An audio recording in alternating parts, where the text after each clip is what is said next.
Bonsoir, bienvenue à l'Atelier Librairie, le livre voyageur animé par Fabienne Roch et moi-même, Bruno Lalonde. Nous sommes à Montréal le 21 mai 2021.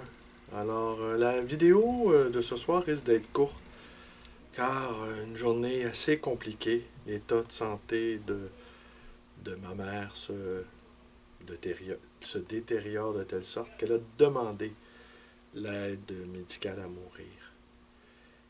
Et je n'en dirai pas davantage là-dessus, mais je vous dirais, parfois, j'ai l'impression que le monde dans lequel je vis, je le comprends de moins en moins.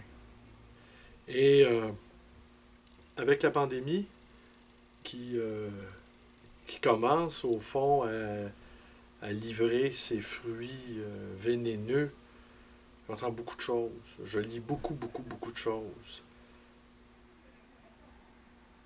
On parle de l'Organisation mondiale de la santé parle de 15 millions de morts. Mais ce que j'entends beaucoup aussi, c'est que les gens qui sont morts et au Québec et en Europe et aux États-Unis, c'est que c'était des personnes âgées ou encore souffrant de comorbidité. Et dans la réflexion, c'est une personne âgée ou souffrant de comorbidité ou parfois les deux, ben sa vie avait moins de valeur que quelqu'un d'autre, qu'un jeune par exemple. C'est une idée que je refuse totalement. Il vous resterait à vous et à moi une seule journée sur cette terre à vivre. Eh bien, nous serions en droit de la vivre en plénitude et les proches et la société seraient en devoir de l'accorder. Alors, cette pandémie a en fait monté salement le niveau d'insensibilité, je vous dirais. Alors, d'être capable de froidement de juger de la valeur de la vie des autres, toute vie humaine, de son commencement, de son apparition sur Terre, à, du berceau au tombeau, eh bien, toute vie humaine mérite d'être vécue dans sa plénitude. Alors, aujourd'hui, j'ai quand même travaillé. Le cœur n'y était pas depuis plusieurs jours. Je tente tout de même de faire mes lectures, mais aujourd'hui, je n'y suis pas arrivé. Avec ce temps caniculaire, hier matin, il faisait 10 degrés Celsius au réveil et on a fini la journée avec 31 degrés Celsius. Certains vont remettre en cause les changements climatiques. On passe de 21 degrés de, de changement, de 21 degrés Celsius de changement en l'espace de 5-6 heures, 7 heures, et tout ça semble aller de soi. Aujourd'hui, ce soir, je vais aller faire une marche. J'avais quelque chose à aller chercher. Et j'ai traversé donc le marché Jean Talon. Et pratiquement toutes les boutiques demandent du personnel.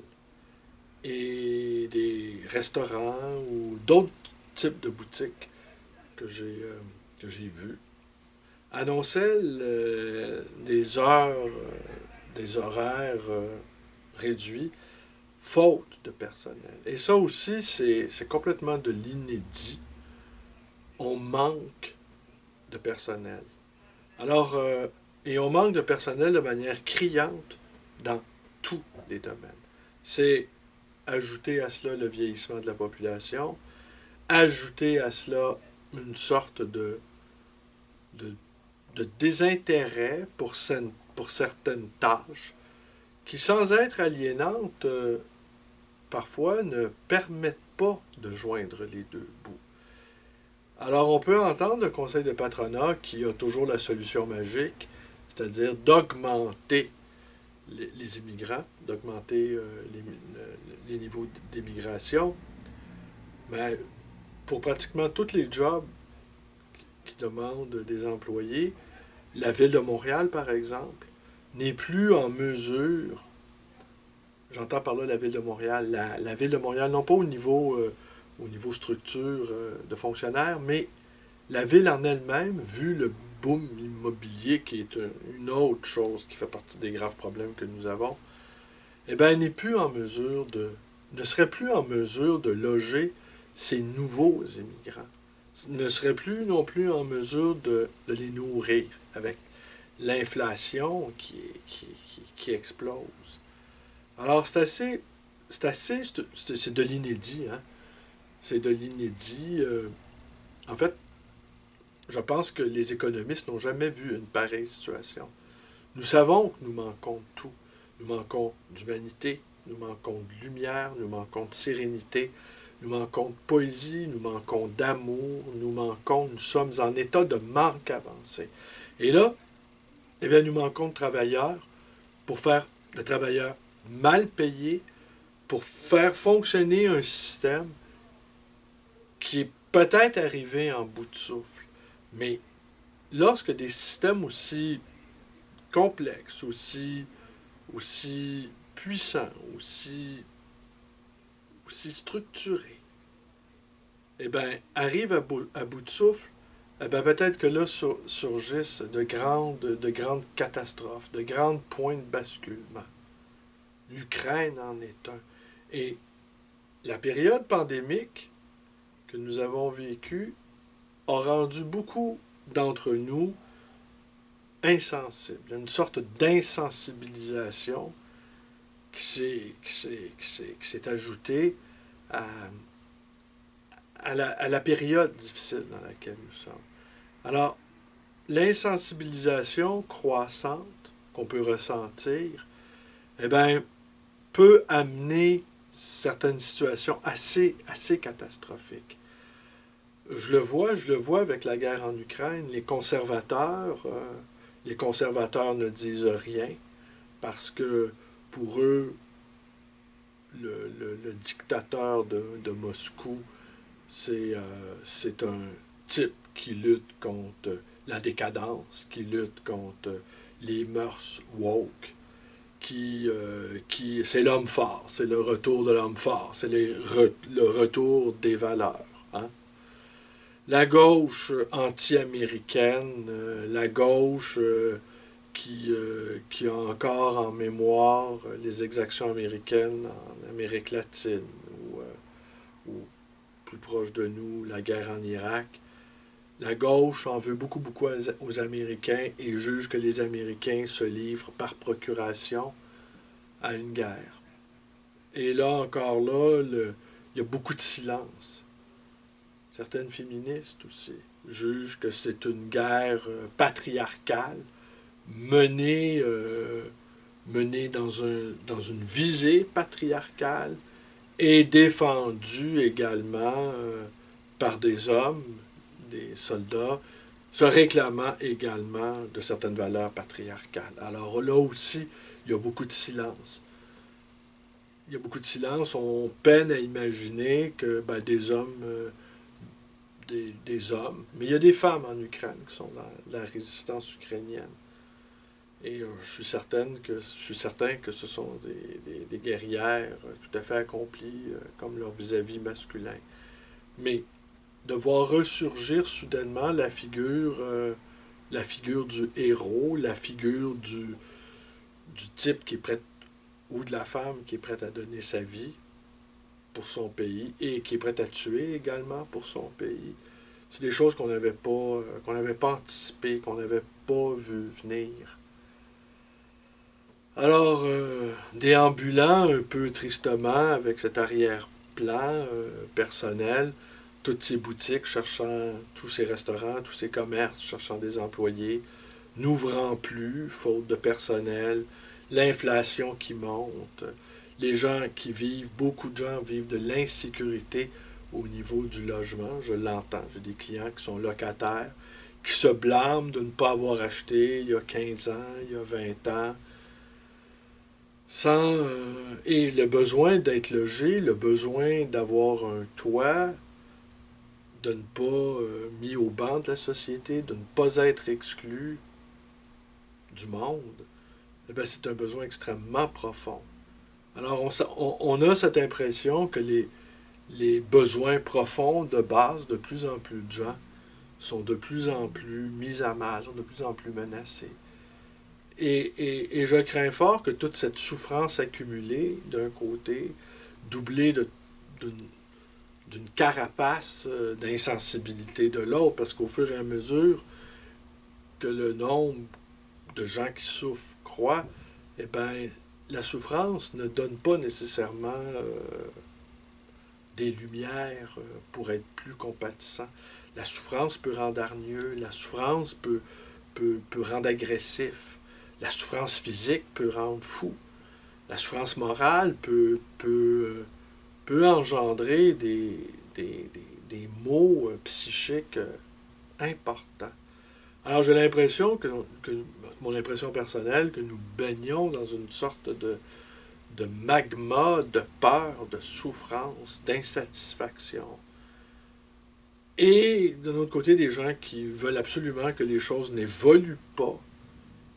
Et, bref, je m'excuse ce soir, je ne vous ai pas parlé de poésie, je ne vous ai pas parlé d'auteur. Et je suis bien près j'ai passé bien près de ne pas faire cette petite vidéo, jugeant que j'avais peut-être pas des choses si intéressantes à vous dire. Mais je n'ai pas envie de revivre la période de l'année dernière où j'ai été là pendant 150 jours consécutifs et puis tout à coup je suis disparu. Et je suis disparu parce que le travail est exigeant, le travail de libraire malgré tout est exigeant. On est dans un contexte aussi, on devine bien qu'une récession, sinon une crise économique majeure, est sur le point, est en cours en fait, n'est pas sur le point d'éclater, est en cours et administrer un commerce en crise, c'est une chose. Administrer un commerce dans une crise systémique, c'en est une autre. Et vraisemblablement, administrer un commerce en guerre, c'en est une autre. Alors j'ai l'impression que tous les fléaux convergent, c'est mon impression, et qu'il va falloir naviguer à la fois contre-courant, à la fois aussi s'arrêter, peut-être peut-être pas s'arrêter au niveau des horaires, mais apprendre à relativiser, apprendre à encaisser des journées difficiles. Tout va augmenter. Alors c'est... Et, et des gens, pour finir, des gens campés, qui ont la sécurité d'emploi, qui ont des fonds de pension, eh bien, s'avèrent en ce moment étant les plus critiques de la crise sanitaire et les plus indifférents de ce qui se passe en Ukraine. C'est quelque chose que j'observe. Une sorte de hauteur morale leur permettant de juger les choses de haut sans que ça morde dans leur propre existence. On a l'impression qu'ils sont à l'abri de tout. Sans doute, se croire à l'abri de tout procure un sentiment de sécurité qui permet l'apaisement. Mais quand on est un petit commerçant, souvent j'aime à me comparer avec les petits commerçants, quoique pas de comparaison, mais j'aime quand même la faire, avec les petits commerçants de New Delhi ou dans les endroits où les mecs travaillent super fort sans jamais savoir au juste les gains qu'ils vont faire, l'incapacité à se projeter, à faire des prévisions budgétaires, de toujours naviguer à vue. Ah, c'est ce qu'Alan Watts s'appelait la bienheureuse insécurité, qui au fond nous rend poreux au malheur d'autrui, nous rend